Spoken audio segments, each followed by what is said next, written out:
Vous savez que, anciennement, dans un camp, au petit camp de Boiron, comme c'est qu'on représente ici au musée forestier, il y avait des bûcheux, il y avait des charretiers. Les bûcheux, eux autres, c'est les gars qui coupaient le bois. Eux autres, ils montaient de bonne heure l'automne. Ils commençaient à bûcher. Plus tard, quand la neige arrivait, là, les charretiers, eux autres, ils montaient pour sortir le bois. Les charretiers, ça, c'est les gars qui mènent les chevaux. Puis ils sortent le bois. Mais vous savez que il existait comme des petites pierres de clocher, là, entre les bûcheux et les charretiers. Ça se fréquentait pas beaucoup, ces gars-là, parce qu'il y avait chacun leur camp, puis il y avait leur camp à part. La raison est fort simple.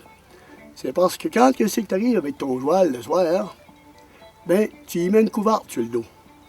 Cette couverte-là, elle a bien trempe. Pour la faire chasser, il n'y a pas de meilleure place que dans le camp de charretier. Fait qu'essayez de vous imaginer, le petit camp de Boiron, qu'est-ce qu'on appelle la truie, c'est le poêle qui chauffe, là, il est rouge. Tu as 4 couvertes de cheval accrochées sur l'épaule. Pouvez-vous imaginer l'odeur dans ce camp-là? C'est pour ça que je vous dis qu'il y avait des petites frictions, là. Par contre, il y avait un avantage à être charretier.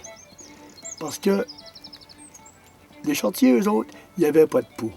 La raison est fort simple, c'est parce que vous n'avez jamais vu un poux se tient sur le corps d'un cheval.